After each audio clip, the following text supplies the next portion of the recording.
Hello, and welcome to the fifth and final edition of Perennial Activities, Perspectives on Astroculture. My name is Nick Travellini. I'm a member of New School Policy and Design for Outer Space, a chapter of SEDS, the Students for the Exploration and Development of Space. I am very grateful to the Venice Architecture Biennale and the City X Pavilion for enabling us to host this event and to do all kinds of events that we've been doing with them throughout the year. Thank you so much to them. I'd like to take a moment to welcome everyone in attendance and of course to welcome our speaker today, Sans Fish. Sans is an artist and designer and a researcher who has spent a lot of time working with the MIT Media Lab, especially in the Space Exploration Initiative and some different projects associated with that. He's going to talk about, I'm sure, some of his work in regards to that. He's also been a fellow at Harvard's Berkman Center for Internet and Society and MIT's Hyperstudio. And some of the projects that Sans has worked on, including with the Space Exploration Initiative, include the telemetron, which is a musical instrument that he co-designed for space and performing and playing music in space. He's also worked on an ethnography of astronauts especially who were living and working in the International Space Station, and a variety of other space-related projects. And so we're super grateful to Sans to make the time today to talk to us about the perennial activity of craft and crafting and how that will change and develop as humans go into space and spend more time there. And with that, I will turn it over to Sans. Thank you so much for speaking with us today, Sans. The floor is yours. Okay, let me bring up some slides here. And just confirm for me that you can see those slides. Yep, looks great. Excellent. Okay, hi everybody. I just wanted to reinforce one thing, which is that Nick mentioned that you can be active in the chat. This whole series has had a really great conversation going on in the chat while these talks happen. So it's not going to be distracting. It's not, I might not be actively following it while I give the presentation, but it's been a really rich part of these talks. So I would encourage that, and I'm guessing we'll archive that. People sharing links and references, and that's always fun. And I have more links that I could follow, I think, just from this week. So check out the rest of the talks that have happened this week. They've been really great. So today I want to talk about craft and culture and how that takes shape based on environment. Certainly, we have a lot of examples of that terrestrially, but what I want to talk about is how we evolve that and how that both evolves us and evolves the way that we craft things and what we craft as we move up to orbit and then beyond that. So I'm mentioning here the preconditions of human culture in space, and that's really what I want to talk about primarily today, because at the moment, a lot of what we think space is going to be about is really speculation. Right? So there's been, say, about 600 people who have gone to space and have actually had that embodied experience. But for the majority of us, including a lot of people who have worked on, designed the International Space Station and other space stations, and a lot of other things that have gone to space, even they have to be largely imagining what that environment is like, and don't have the benefit of that kind of embodied sense of what this environment is and what it does to us. There's obviously a ton of science, but largely I think it's really interesting to reflect on the fact that we are always imagining this environment, and we will learn a lot because we'll have a lot more examples of people who go up there and really reflect on that environment and do things and craft things. But at this point, really, there's a lot of speculation. And so part of my practice involves some of that speculation.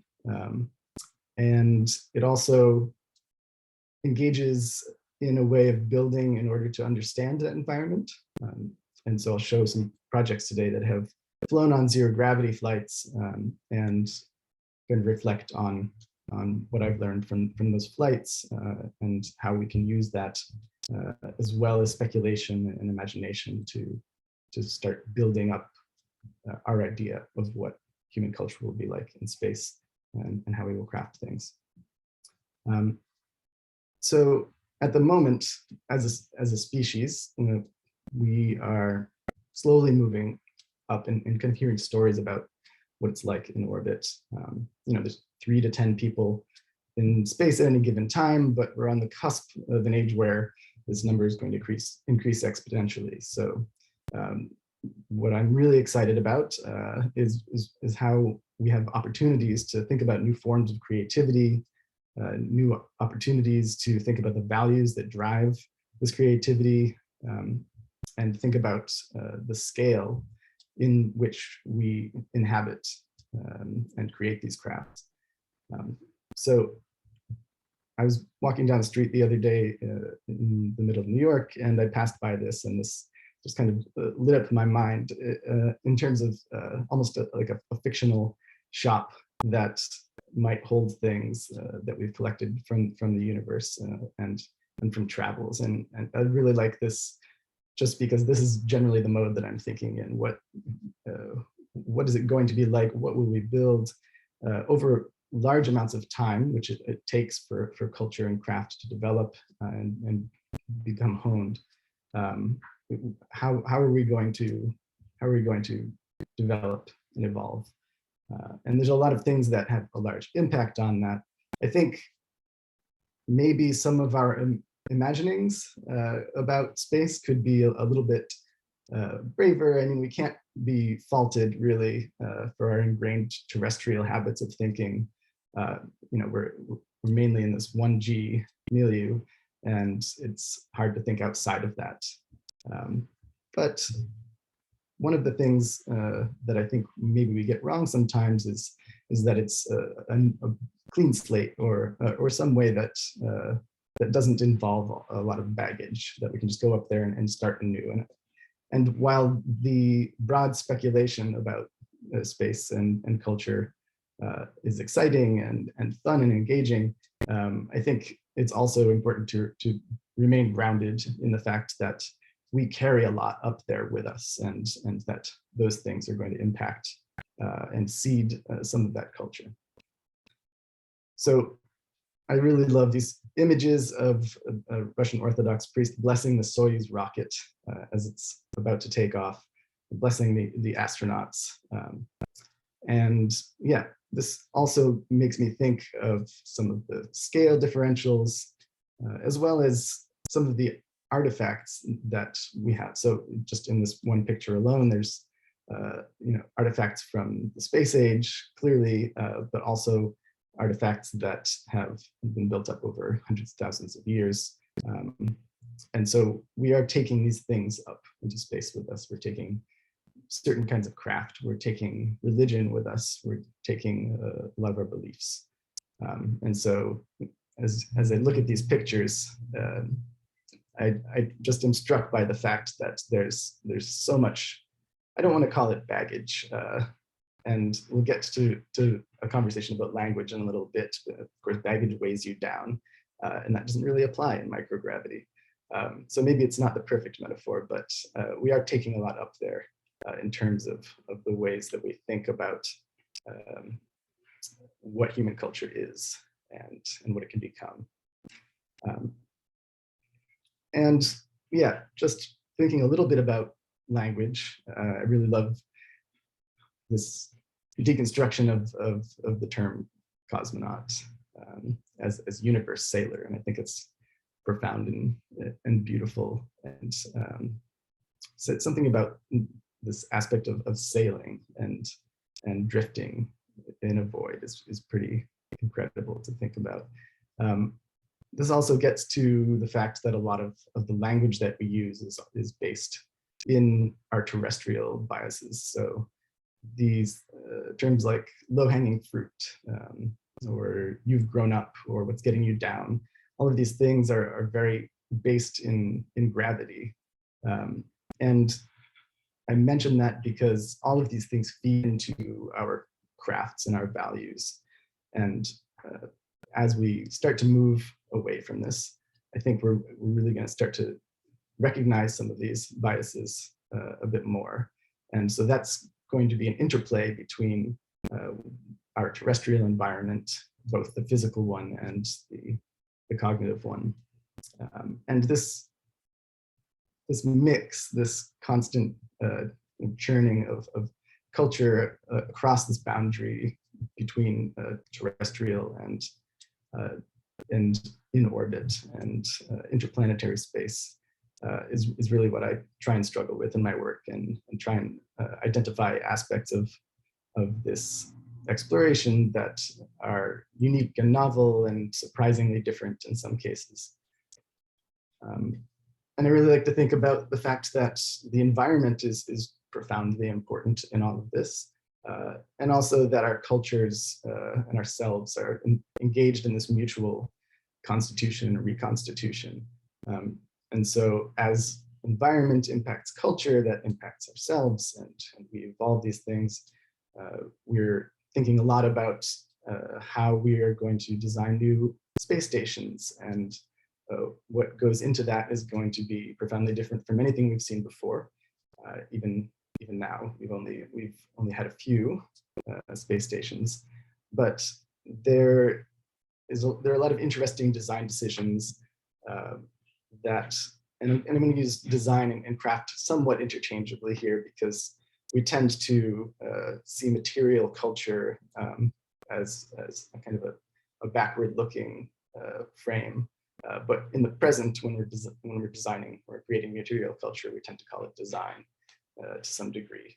So I'm going to use those words a bit interchangeably. But just to reflect on what we have at the moment, we built a lab in the sky, essentially. And there's some sense that it's like sleeping in the office to some of the astronauts, that it's a profoundly almost like a sterile environment. It's very white, not a lot of windows, you seem really closed in, and windows are really hard up there, so that's understandable. But that also profoundly impacts our environment, our cognitive environment, as well as our physical one, and that's going to impact how we think and what we value. And so, of course, the cupola is one of the most popular places on the International Space Station, this giant window that looks down on the Earth. And if there's ever a traffic jam on the ISS, it typically happens in there, where everybody wants to be spending their free time, to the extent that they have free time. And so we have this workplace in orbit, and there, if you look at any pictures of the station, I have a couple later on in the slide, there you can see that it's a very cluttered office, that it doesn't feel comfortable, that already the astronauts are experiencing dramatically different environments, but haven't really created a couch for ourselves or a room with nothing in it. There's no library, for instance. There's no library room on the station. And so these are all, I would hope, inevitabilities, but we really haven't designed environments for ourselves that support that kind of past time, which is something that I'm really interested in. So those environments are profoundly important in the way that we think about craft and the way that we co-evolve our culture with our environment. One of the things that I like to think about terrestrially is this example from a design studio called Tinka. So this is a Bedouin coffee cup that they have reimagined using the desert sands around Dubai. And so they're taking the literal environment around the city and creating these crafted cultural objects. And it's not even necessarily that they've created this as a novel thing. They're reimagining an older Bedouin coffee cup here, but what they're doing is engaging with the environment in a profoundly foundational way. And one can easily imagine that this picture was taken on Mars, that these were crafted with the sands of Mars. And we also have lunar regolith to consider as materials that we can play with and start to experiment with in terms of crafting things. Of course, lunar regolith, because there's no wind on the moon, remains extremely sharp and problematic for a lot of things. Hinges on doors, for instance, or the joints in a spacesuit. So all of these things have implications that you might not anticipate. So we couldn't just scoop up, for instance, some moon dust and start crafting with it by default. But these are the frontiers that we're going to cross when we start to spend more time in these environments and actually create culture in them. And yeah, I guess I really just want to say that different cultural artifacts are going to emerge from the environment of microgravity and different planetary environments. And then very quickly, we start to see how the microgravity environment is going to shape some of this culture itself. So this is a coffee cup designed for microgravity. It leverages capillary action because, of course, you can't have an open cup of coffee in microgravity. It would just all float out. But if you think about the sensorial aspects and the culture around coffee drinking, which I think all of us have woken up at some point in the morning and smelled coffee being made and had that intense positive experience if we're coffee drinkers, or maybe tea, if you will. And so the fact that you would have to drink coffee out of a bag, that it wouldn't be open, that you couldn't smell it as you were drinking it, has a significant impact on the way that culture plays out. And so what this new design of this coffee cup is doing is using capillary action, which is essentially just the propensity for liquid to stick to walls and corners. And so this new shape has kind of emerged almost mathematically, or literally mathematically, out of this environment in order to prioritize preserving that experience that we've had terrestrially.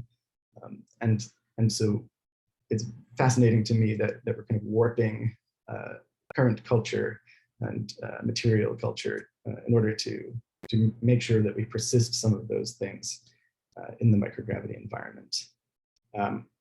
I do think that there are a lot of these perennial activities that we will bring up there, and that either will be the same, like playing a guitar is something that happens, or playing a flute is something that happens up there. There have been a number of musical instruments brought up to the station. Sound works essentially the same in the station. It's pressurized, so of course in the vacuum of space, sound wouldn't play in the same way. But you know, for the most part, these instruments and these types of culture, they play out essentially the same. And then we have these adaptations. But I think that it's important not to forget that there are actually lots of opportunities in microgravity that we haven't really been thinking about unless we've been in the microgravity environment. And so when we have people staying for longer amounts of time, I really look forward to seeing how these things emerge, how different forms of culture based in microgravity appear in a way that they never could have emerged terrestrially. And then there's people exploring these liminal spaces between the terrestrial 1G environment and the orbital environment. And so this is a Japanese artist named Azuma Makoto. He has these works called Exo Biotanica, and flies them up into the atmosphere. It's beautiful flower sculptures that, of course, could never grow naturally in that environment. And this performance is incredibly beautiful. And I love how it transitions through these barriers and really provokes us to think about what our definitions of nature are. And of course, nature has had a huge impact on our culture, a lot of craft.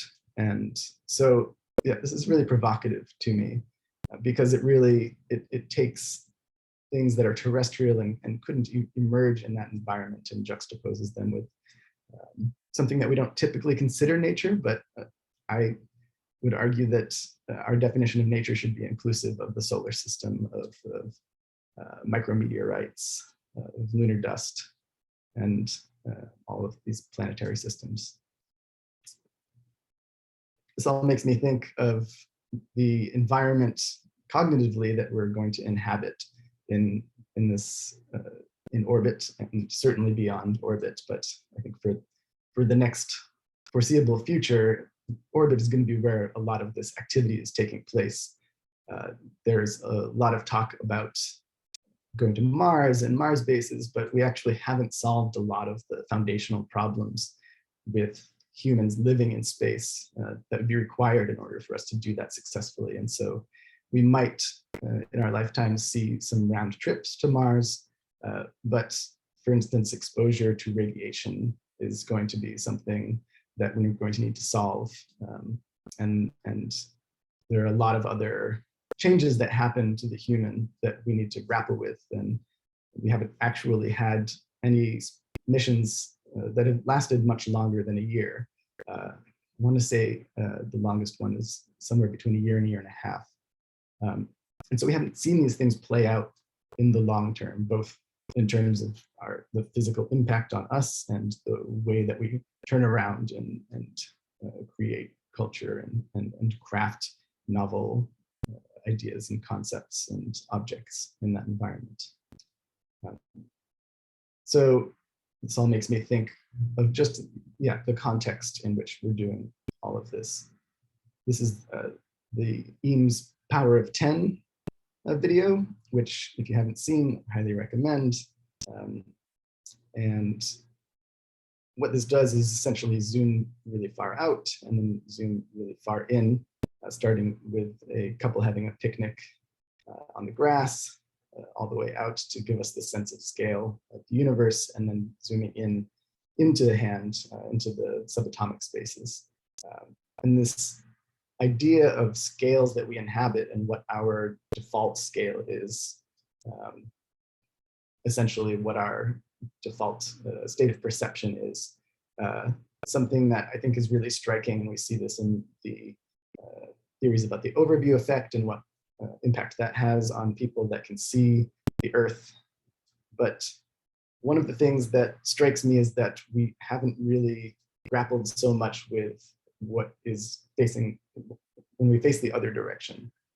So when we're staring out into the void and when we're looking out into the solar system, which of course in graphics is really easy to comprehend as kind of a collection of objects. But when we are out there and reflecting on that, all of these celestial bodies are actually quite far away. So this is part of the cognitive environment that we're going to have to grapple with, as well as just the direct impact on our bodies. Nobody has ever had to look into the rearview mirror before and see the Earth disappearing. We've always been, for the most part, in orbit, other than our traversal around the moon. And that moment had a profound effect. We've all seen the Earthrise images, but we actually haven't really left Earth behind yet. And so there's a lot to think about there in terms of what that does to us, how we see our context in the absence of Earth. There's, of course, a lot of other ways in which this environment is going to directly impact us. And I'm enumerating all of these things about the ways in which this environment impacts the human, because these are all the preconditions for craft. The way we think about ourselves and the way we think about our values and what is important to us on a day-to-day basis is profoundly impacted by our day-to-day interactions with our environment. And so I see all these things as preconditions for craft. Certainly extraterrestrial craft is going to be dramatically different. And it's not the same thing, of course, as going to a different country, which can be destabilizing for some, and culture shock is an example of that. But this is different in that there are really a lot of things that we take for granted that we don't really think about as requiring gravity for as an ingredient, if that makes sense. And so in microgravity, for instance, there's no more walking. There is a series of motions that you can make in order to move yourself around in these environments. But walking, which is something that we generally don't even think about when we are in our day-to-day, is suddenly removed from the equation. And so we're really kind of pulling we're kind of kicking the legs out from some of the ways in which we define our experiences. And there are other options in different environments too. So loping, for instance, is this way that we might be able to get around on the moon instead of walking.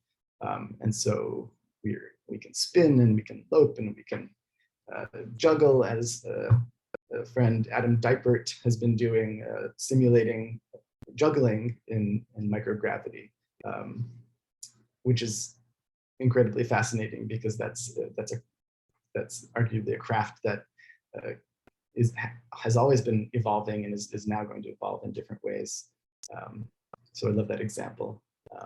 But we're never going to walk in these microgravity spaces, unless it's some kind of absurd simulacrum of walking where we're strapped into a machine that holds us down. This is what they do on the International Space Station, of course, is they have a treadmill with straps that hold them to the ground so that they can exercise that simulation of gravity and prevent some of these evolutions.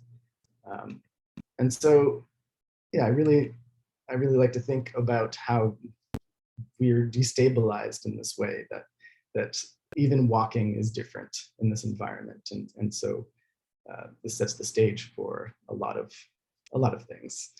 And when I think about this environment and I think about craft, I was introduced to the sociologist Richard Sennett by the curator Michelle Millar-Fisher, who is brilliant, and you should check out her work. In general, she was at MoMA and is now at the Boston Museum of Fine Arts as a curator of craft. And she pointed me to Sennett because he says that craft is an ethos rather than a specific movement or history or a set of aesthetics, techniques, or materials. What he says is that it's an approach to being human, found in all walks of life. There's that word walks again, where someone does something with care and attention and a moral compass. And I really love this very inclusive definition of craft. And so in a way, I would suggest that even walking can become a craft in this environment where there are politics involved in walking. Even we watch where we walk. We're careful where we walk. And so, yeah, what does it mean to engage in kind of this radical care that Sennett is suggesting craft embodies, and what new opportunities are going to evolve from these things that we never really imagined as being destabilized for us. So I like to think about the weightless human and how that's going to feed into this emergent culture, especially in microgravity. My concerns are mostly in microgravity, mainly because it's kind of this pure removal of gravity, and I think that there are very unique opportunities that we haven't thought a lot about yet in the gravitational field of the moon or Mars or any of these different gradients of gravity. But microgravity is endlessly fascinating to me because it just removes the constraint almost entirely. And we frequently will say zero gravity. Of course, we're still being pulled to some degree by the Earth's gravitational field. And so microgravity is the term that we tend to use for that, because there are still some effects of gravity. But largely, this amount of gravity that's left is very minor. And what it does is reveal a lot of the weak forces that we actually don't get to see. So there are examples of painting with watercolors in microgravity, and this realization that as you reach out to the canvas for to paint on it with a bit of water, that the water actually reaches out for the canvas before you get there. And so these weak forces suddenly are revealed and aren't anything that we can experience terrestrially, because gravity is blunting all of these effects. It's so much stronger that we don't actually see that type of thing. But these very subtle forces that we're not privy to here are going to shape in really nuanced and fascinating ways the ways that our life and the craft is going to evolve. Of course, the human is going to be challenged in a lot of different ways. And so the body kind of revolts in the first hours of life in space. And we rarely hear about it because those first couple of days on the space station, they don't tend to release a lot of footage, but frequently the astronauts that go up there who are in peak physical condition and selected for their ability to adapt to new environment and challenges are still going to struggle in those early days, being nauseous and spending it in a corner somewhere trying to stabilize themselves. And so there is this kind of immediate impact on the body. But of course, there are a lot of other things as well. So your sense of balance and your frame of reference is thrown off. To the extent that we're actually designing reference points in the environment so that we know what our orientation is, or at least that we can have a shared orientation. Some of the strategies for this are painting the top half, quote unquote, of the room a certain color and the bottom half another. So as soon as we enter into a space, we have cues that help us to orient ourselves or reorient ourselves. The bodily fluids get redistributed, and even the heart, which is normally hanging and was evolved to hang under a 1G load, now floats around a bit, and the organs are free to move a bit more. And we get something called space face, where the bodily fluids actually redistribute up into our head and our face, and so we actually look different. And this is where I start to really realize how much we're going to change as a species. That humans in space are not going to be like humans on Earth. There is no internal sense of verticality. So we no longer have this single gravitational vector that we are all aligned with, and we're not facing each other at all times, which has social impacts because we don't share the same frame of reference anymore.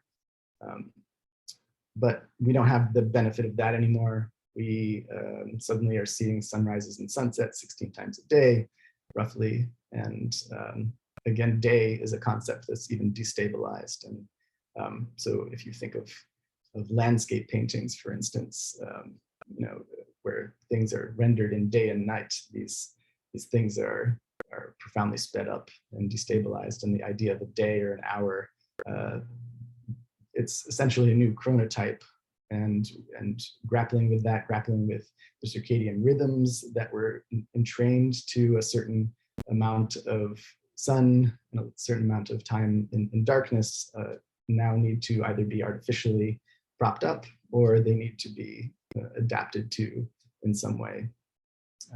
We also have this ocular deformation, which you can see here. And this, again, we haven't spent more than about a year in space. And so all of these effects that we're seeing, they're fractional compared to if we spent, say, a decade in space, which nobody has done yet. So we'll literally see the world differently because our eyes are changing and deforming. We can't walk anymore. And there are really fun bodily strategies for even moving around. So if you get stuck in the center of a room, then you can't actually swim your way over. And I think that's a common misconception. And I know I did it, and everybody else on the flight did it when we were in zero gravity for the first time. You impulsively start moving your hands and your feet to try and stabilize yourself and move around. And there's a video of cats doing this as well, which I tried to find for this talk, but I didn't have quite enough time to locate it. So I encourage you to go watch kittens floating around and trying to contend with this lack of verticality and lack of a base to operate from. Of course, that makes me think of the coffee cups that we looked at earlier, and the fact that they have a flat bottom for a reason. So this is just not something that's going to be necessary up there. There are tables with Velcro on them, and so flat surfaces still have utility, but the way that we think about the formal aspects of craft are going to change because we simply don't have those constraints anymore.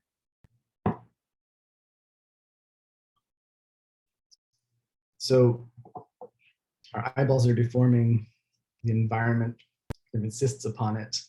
And if you imagine us evolving in the long term, what do we become?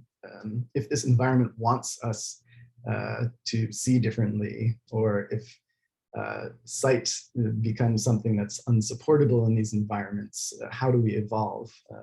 We'd like to think about the ways in which humans are going to evolve in these environments, but we're doing everything we can to prevent those changes from happening. So what do we look like after a decade in space? Of course, there are concerns about if we could even survive that. Our bone density, because of the lack of gravity, starts to decrease. And just from an imaginative standpoint, I wonder what the human after 10 years looks like if we survive. What does this environment want us to be compared to what we were evolved in our terrestrial environment to do? And then cognitively, I think there's a lot to think about too. So there are bodily epistemologies, right? We know our environment by touching it and the ways in which we interact with it. But of course, there are no more floors, or floors can be ceilings, can be walls. So the way we craft our environment is going to change dramatically. And I think that's where there are a lot of opportunities that we haven't really thought of yet. And I see so many renderings of our future in space, but it's typically like somebody copied a city scene and put some LED lighting on some things. And there's not a lot of imagination about the opportunities. There's more a lot of transposing of terrestrial scenes into the orbital perspective. But cognitively as well, we're going to change. There's some studies from a NASA document on the psychology of space exploration that suggests that photography, which is a really common activity in orbit, has a salutogenic effect, that it actually has the potential to lift our spirits and make us more cognitively well. And so the types of things that we engage in are going to change. We tend towards activities and crafts that are enjoyable and that are positive. And so all of this context is kind of compounding on craft in order to evolve it to what makes sense in that environment. And so our environment's impacting our biology, it's impacting our culture, it's impacting the rhythms that govern the habits and behaviors of our days. The parasympathetic nervous system is implicated in all of this. The fact that cycles of light and dark are interrupted now. These are all things that are happening to us all at once. And we can imagine simulating a lot of these things. But there are some things that we're going to have a hard time simulating and that we're going to have to try and adapt to. So I think about the Mars teams that have been operating on controlling the rovers, and they have this clock that they've made that basically counts time in Mars time as well, just so they can stay synced up with that oscillation of the day and night cycle there. And the Mars day is a little bit longer than the Earth day.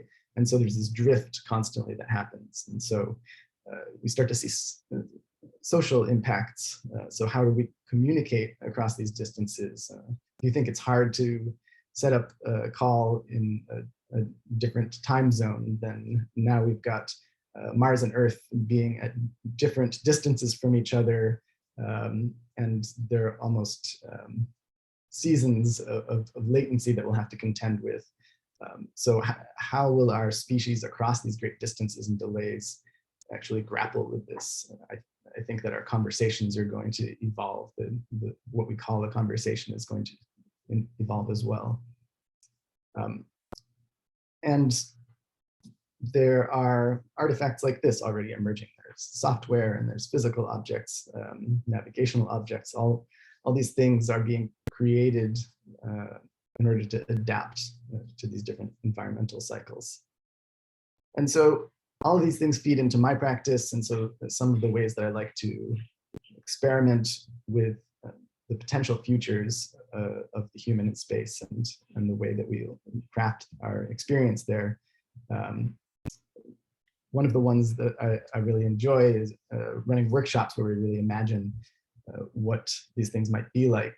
And sometimes that takes the shape of imagining things that we'd like to take with us. And so that one of the first life in space workshops that I ran as a speculative exercise, the first thing that somebody said was they wanted to bring their cat along with them. But if you've ever had a cat, you know that the litter box can be messy even terrestrially.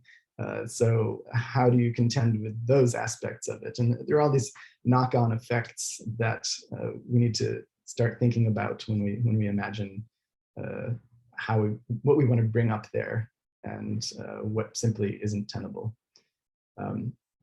When we ran this workshop a couple of years ago, for the first time, we thought about how there's this delay. So we imagined Mars at its furthest distance from the Earth, and the fact that it takes about, I want to say 20 minutes, I believe it's 20 minutes just to get a message in one direction, just to say hello. And so a full round trip of a question and an answer is now a 40-minute procedure. And instead of thinking about that as something that makes things profoundly difficult, I like to think about that delay almost as a material, and how can we think about evolving our tools in order to adapt to that in an opportunistic way. This was where the idea of this idea of latency seasons emerged in this workshop. People started thinking about whether or not we could have AIs that help us to have conversations. So instead of asking an obvious question to somebody, we can ask it of their avatar that knows roughly how they would respond. And so all of these social aspects are evolving, and the things that we create to communicate are evolving.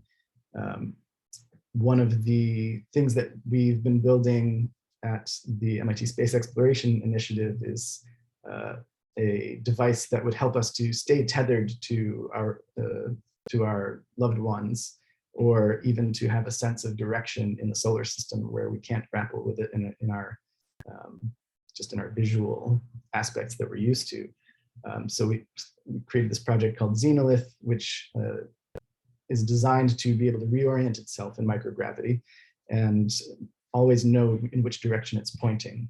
The idea being that if you're orbiting around the Earth 16 times a day, that you could have this always pointing towards your home or your children, and always have a thread connecting you across these distances when your senses aren't enough to grapple with that, or it's not a direct path to Mars, not a straight line. And so we could use this device, for instance, to always have a sense of where our destination is and give us some subtle waypoints. And this is what I mean when I say that there are opportunities for craft and design that we simply don't usually need terrestrially. So these all have implications on our bodies and socially. And a lot of these things have to do with the fact that we have a few people who have an embodied sense of this environment. And so I started a project that turned into the Astronaut Ethnography Project. And we have at this point talked to a series of astronauts. This is just kind of the breakdown of who we have spoken to.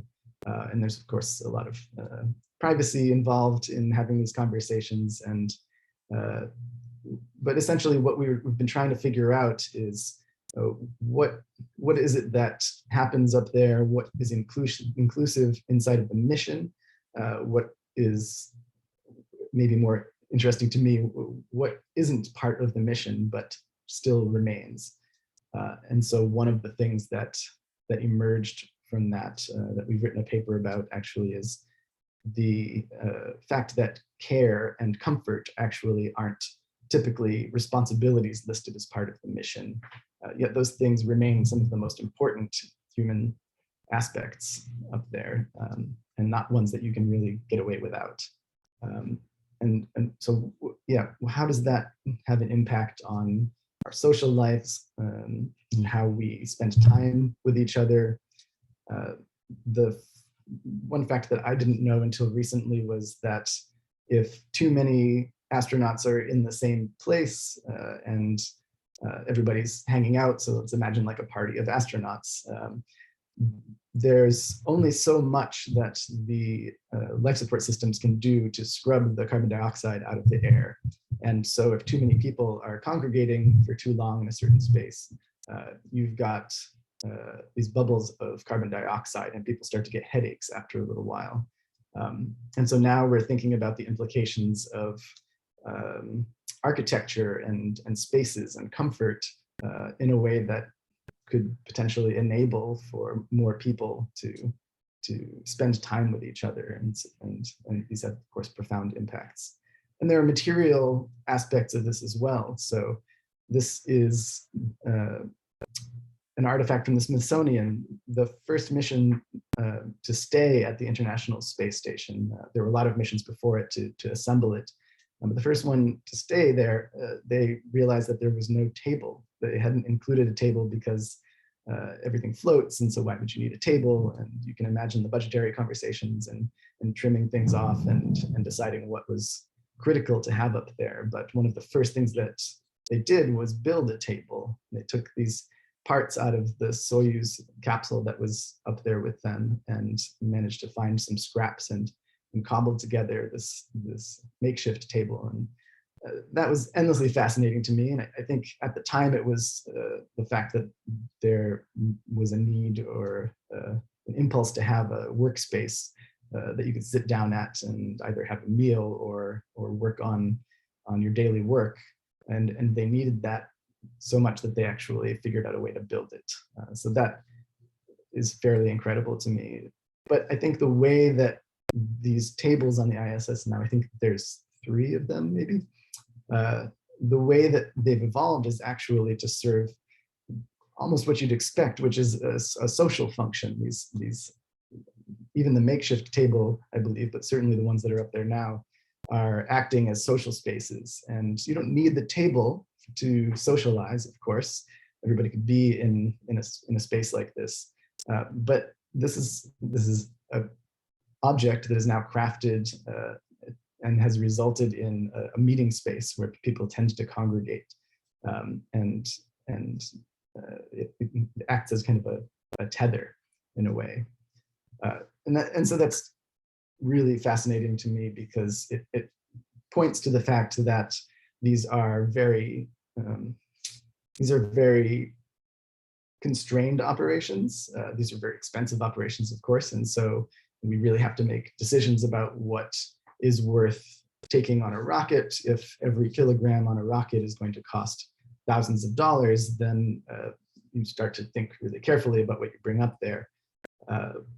And so some of the ways in which craft is going to evolve is really going to be improvisational. And you can imagine MacGyvering things together with what you have up there.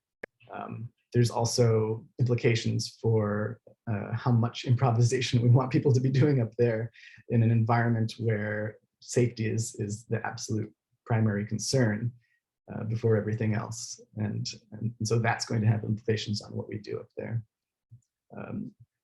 One of the experiments that I was doing and have made some prototypes of is a sneaker for microgravity. So astronauts complain about pain on the tops of their feet. Of course, they're not using the bottoms because they're not being pressed against any kind of floor. But what we end up with is a foot that has padding on the bottom, because that's how we evolved. We, of course, don't have any padding on the tops of our feet because that's not something that we're usually doing. But in order to stay in place in microgravity, you need to hook your feet under, well, they have bars up there and some straps that they typically use. But then that ends up causing a lot of pain on the top of the foot. That's just not something that's really, that we're adapted well for, that we have designed for. And so this was my first prototype, was just to take a shoe and put it through a chop saw and flip the front of it. So a simple 180-degree inversion of the design parameters for this.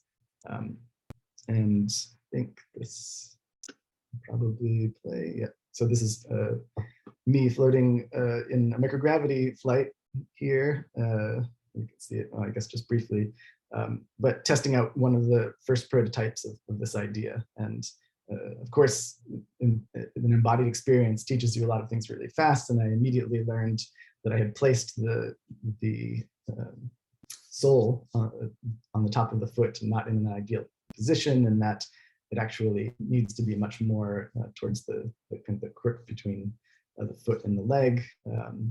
And so this is just one example of how being in that environment and having an embodied experience of it, it teaches us a lot and is going to help us to evolve the way that we craft things.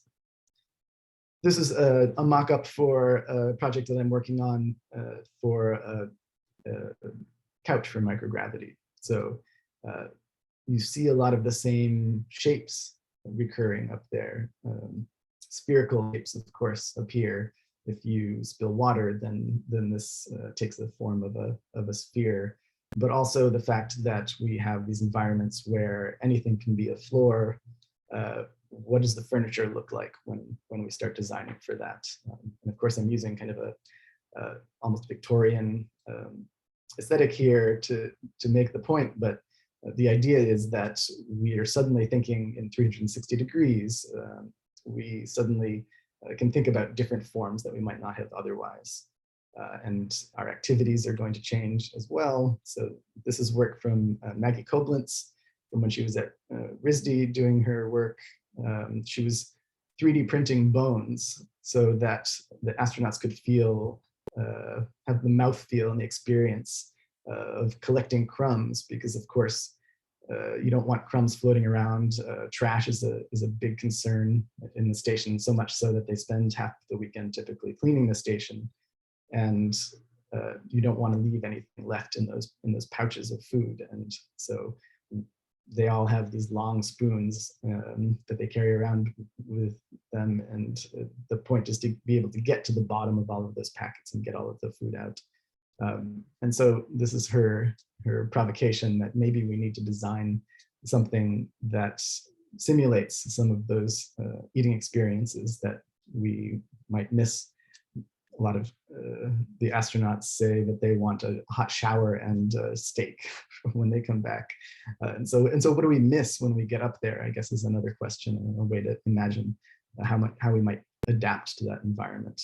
Maggie made another project called Algae Caviar, where she's creating these edible packaging so that there's minimal waste, minimal containers, and of course, spherical designs in this case, which I think is profoundly beautiful. And I've started working on some software that can simulate some of these things and challenge how we interact, how we might deal with the field of human-computer interaction, for instance, when we aren't always oriented with respect to our interfaces or our environment. But these also have social impacts as well. For instance, when we have conversations up there, when the astronauts have conversations in the ISS, you don't need to be oriented in the same direction that gravity provides us here in order to have a successful conversation. You can hear each other, you can hear the words. Maybe it just is a little bit funny in order to look at somebody like that. But when it comes to emotional conversations, it actually is very helpful to be oriented in the same way, because it's much easier to read emotions on the face if you are oriented in the same way. And so orientation becomes implicated in this way that I think is going to have profound effects on how we build our environments and how we think about our workspaces, for instance. So one of the benefits of having everything oriented in the same way is that if you're collaborating with somebody up there, it's really important for everybody to be able to see the same thing. And so that environment might be built differently so that you can actually coordinate in the same ways. Yeah, so I've really been trying to create some software that might simulate those experiences for us. And as you look at these things, your eye tends to hunt for the face that is oriented in the same way as you, because we're in such a habit of interacting with people in that way. As mentioned before, Nick said that we were making musical instruments, and these are a few of the prototypes that we've been working on here, where we're playing around with the idea that objects have agency in microgravity in a way that they don't terrestrially. So for instance, this is one of the telemetron musical instruments that we made. And we were playing around with how we could create forms that would actually lean into that agency to some degree. The inspiration for these was that there were tools floating around behind the astronauts in videos of tours that we watched of the ISS.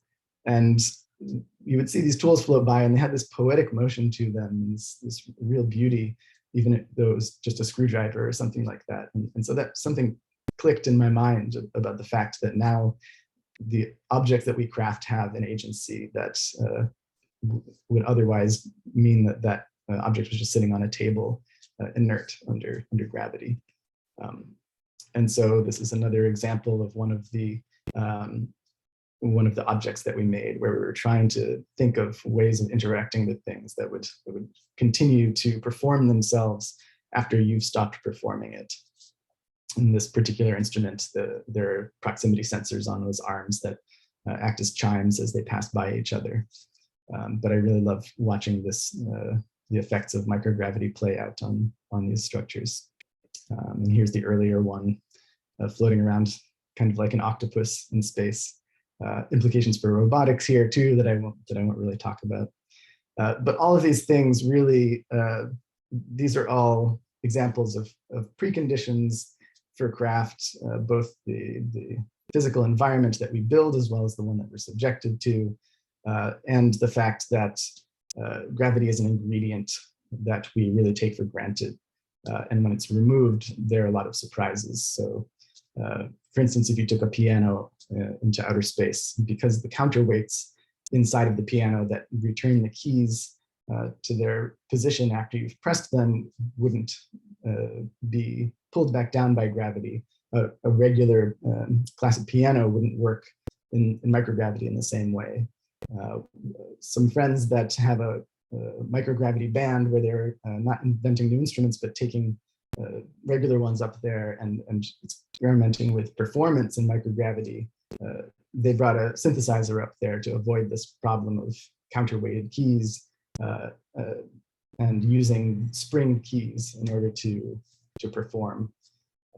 But of course, as soon as they tried to turn a knob on the keyboard, the entire keyboard just turned around around the axis of the knob. And so I never would have imagined that gravity was a necessary component for a knob or for a button, for instance, because you'll now be pushing something away from you.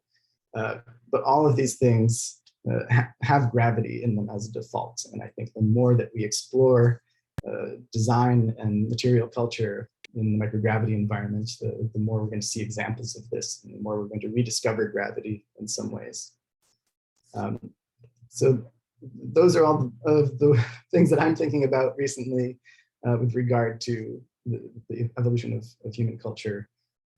And I think we have a little bit of time left. So if anybody wants to ask questions or have a conversation, I'm more than happy to do that. Fantastic. Thank you so much, Sans. That was a really wide-ranging, really fascinating talk. Thank you so much for that presentation and for all the work you put into this. So as Sans said, we do have some time for Q&A here. So if you would like to get on Stack to get into the conversation, please feel free to use Zoom's raise hand function if you are comfortable speaking verbally and addressing your question or comment verbally. You can find that in the reactions button under there, or feel free to type it into the chat if you're not comfortable voicing it verbally, and I will relay that. And we have a hand from Sidraka. Go ahead, Sidraka. Sorry, do you hear me? Yes. Yeah, how's it going? Hey, how you doing? Thank you very much. That was really, really fascinating. I just have like just general questions regarding the way you test your prototypes and stuff. Do you have any ways of testing things that you built for microgravity without necessarily going on a microgravity flight? Yeah, so there are a couple of cheap and hacky ways that we do it, and then there are, of course, a couple of ways that you can test these things a bit more rigorously, but never quite an exact copy of microgravity. So the flights give you about 15 seconds when the plane arches over its parabola in order to test these things, but it's very quick. And you kind of spend half of that time scrambling to get up and get oriented. But one of the other ways that you can do is how NASA does it, by using a neutral buoyancy pool or tank. Of course, that isn't the same for humans, because you've got a medium that you're part of that you can kind of push around, and that's that the objects are subject to. So depending on what you're trying to test, yeah, sometimes we'll test underwater in order to get a sense of the dynamics of something. There's drop towers. So this tower that just has a channel along it. Of course, you can't be there along with your object. And so there's a narrower set of things that you can test in that respect. Some of the things like the xenolith, for instance, the 3D compass that we created, we were essentially just testing it in one axis of freedom. So we were just hanging it from a string at the moment and letting the reaction wheels rotate around in that, and then crossing our fingers that would actually translate into a microgravity environment, which we tested to relative success on the zero gravity flight, but there's more testing to be done there. And then I think throwing things up and then catching them to some degree, or tethering them on a string and whipping them around. So that's how we tested the original musical instruments. Was I tied a circuit board to a long string, and I would just twirl it around above my head. Or if you think about throwing a baseball up in the air and that moment that it has at the very top where it floats for a second before it comes back down, those aren't ideal ways to test in microgravity, but they do give you these little moments to test whether or not they're behaving in the way that you would expect, or to kind of discover some other dynamics that you might not have anticipated. Great, thank you. And we've got a question in the chat, or a couple questions in the chat that I will verbalize, and I apologize, at least one of them has been cut off by the chat, so I'm not gonna get all of them. But one is, what part of our culture or specific artifacts are you more curious or excited about to see being transported into microgravity and lower G environments? Yeah, that's a great question. I'm fascinated by Maggie's food work. I think that there's going to be a lot of surprises there. Right now, they essentially just have a suitcase that has a heater in it, and they'll take packets of food and stick them in the suitcase and close it, and it warms them. They're not using microwaves up there, to my knowledge. I think just because of the impact electromagnetically, what have you. But yeah, I think that there's a lot of potential in food, and that's one of the core experiences, both personally and socially. So I'm fascinated to see that work out. They have made, they've been done. That's one thing that you can test up there largely, right? So you see them making pizzas every once in a while, which I believe, that was one of the experiments. They made burritos and tacos recently. And so you're seeing the form, like the taco doesn't quite hold together unless you're really careful, because things just start to expand and float out. So yeah, I was inspired by the talk 2 days ago that was talking about sex in space and all of the ways in which that gets complicated and messy. And so this aspect of cleaning, it gets really interesting. The toilets are always, I feel like, the butt of so many jokes. And one of the first questions that people ask of astronauts is how does that work? And there are a lot of videos made for kids to understand how life plays out in microgravity environments. The toilet tends to be one of those things. But that's just an example of the fact that maybe we need different types of rooms. Maybe we need different types of environments, or ways that, like temporary rooms or bags that we can get into that, where we can be as messy as we want with the tacos, and then because we're just going to kind of like crumple it up into a ball and throw it away. I don't know how all that will play out, but yeah, I think those are some of the things that I'm really fascinated about. I think that, we made a couple of provocations for to explore music in space, but by no means is that the only type of instrument that you could make up there. So I'm really excited to see that. That's going to become an open hardware project where people can just use what we've created to use orientation as a way to make music. But I'm really excited to see all of the different ways that people experiment with music and art in space. Fantastic, thank you. I'm also going to plug one of the other speakers in the Perennial Activities series. So you mentioned on Wednesday, we had Exo in studio speaking about the activity of having sex. Io, who is a fellow that you work with and is a fellow student of mine at the New School for Social Research, is also an instructor at Parsons School of Design. That's where you're working together. Spoke earlier this week on food and cooking and eating in space. So once that recording is live, I encourage folks to go to our YouTube channel to check that out. And we've got a question. Someone has raised their hand, Shravan, I believe. And I apologize if I mispronounced your name, but please feel free to address your question. Shravan. Hey, thanks, Nick. My name is pronounced Shravan, but you were very close. Yeah, no worries on that. And a very insightful talk, Sans. But some of them are very provocative. I think the thing that I was curious about is safety in space.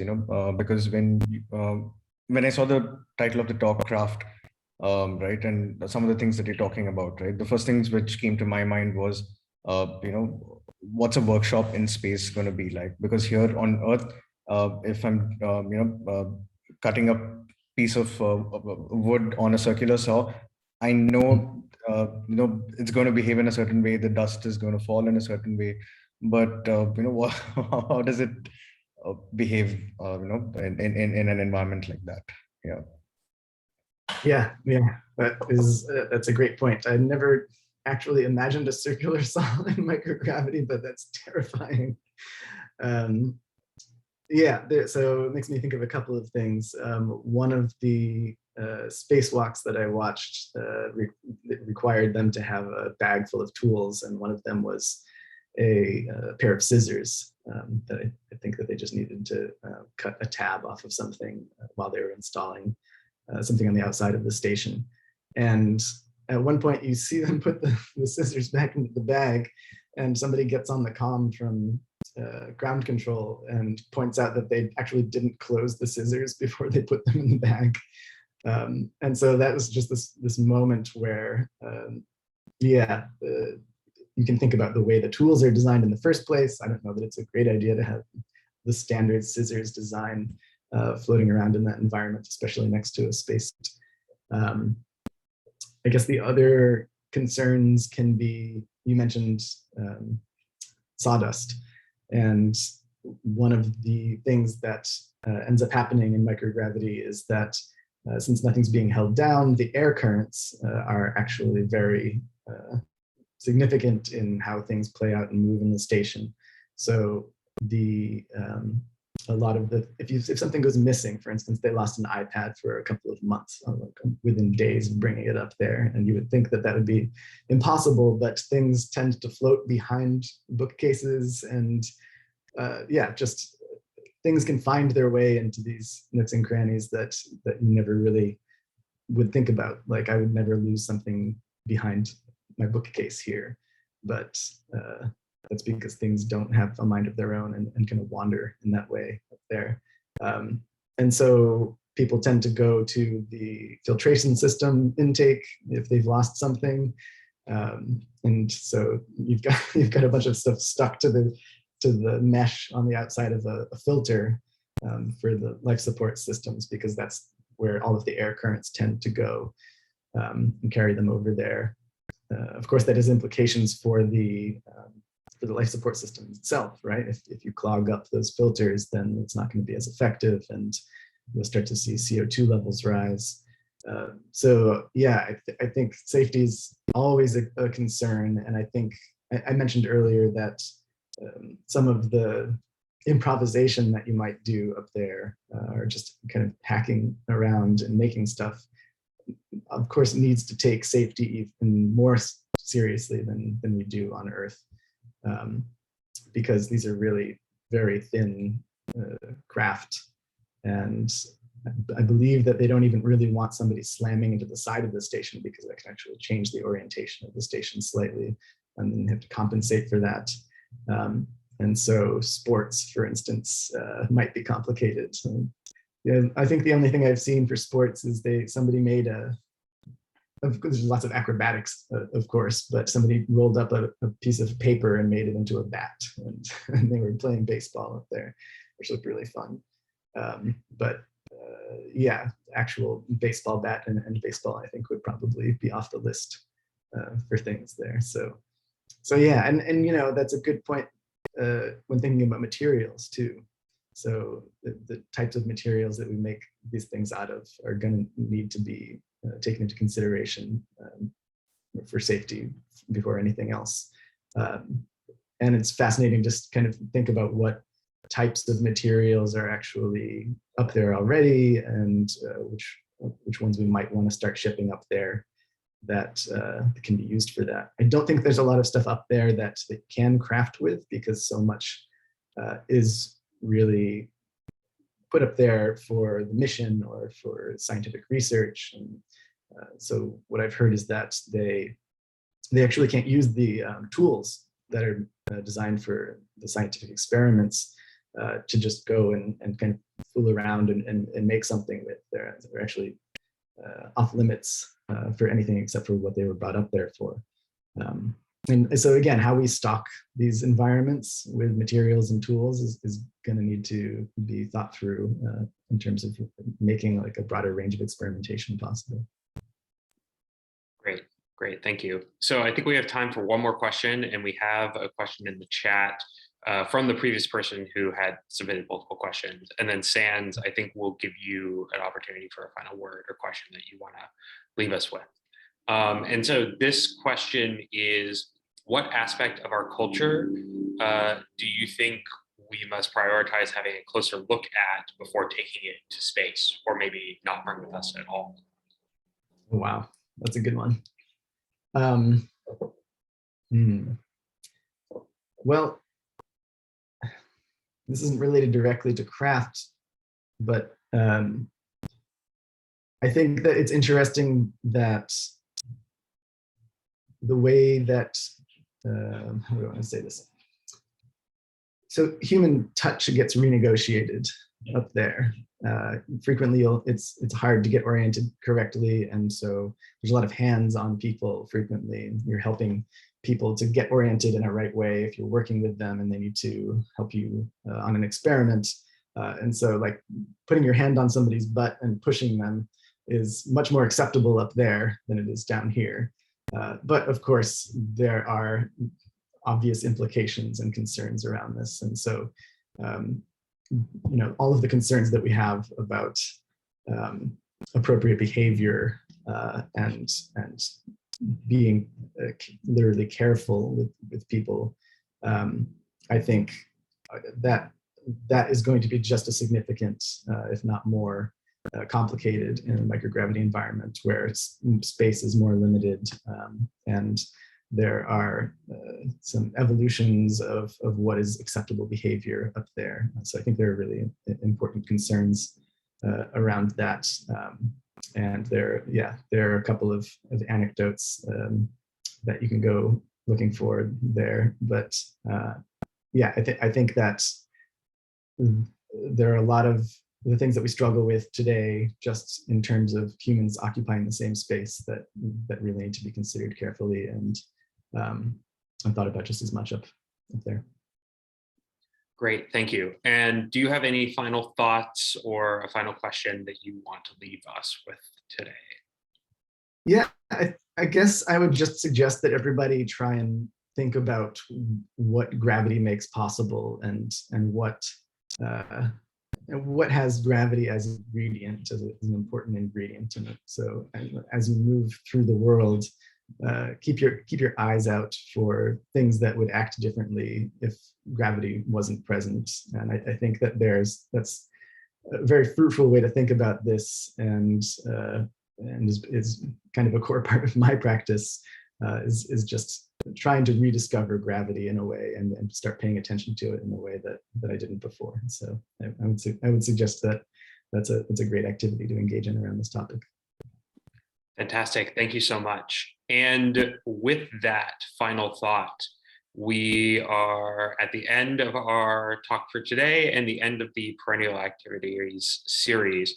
Thank you again, Sans, for speaking with us today. Thank you to everyone who came out today, who came out to previous events in this series. Thank you to the Venice Architecture Biennale and City X Pavilion for supporting us to put this on. And I want to personally thank everybody in New School Policy and Design for Outer Space, and all of our collaborators for putting on so many great events over the course of the Biennale this year. We have one more event happening today, actually at the top of the hour, Imagined Lunar Communities, in which a group of speculative fiction authors will be thinking about and discussing works of fiction that they've produced to think about how we might live together in space. And so please, there's still time to sign up for that at our Eventbrite if you'd like. And we hope to see you there. And otherwise, have a great rest of your day. Thank you so much. Thank you so much, Nick. Thanks for this. I appreciate all of the work that went into these. Thank you. Take care.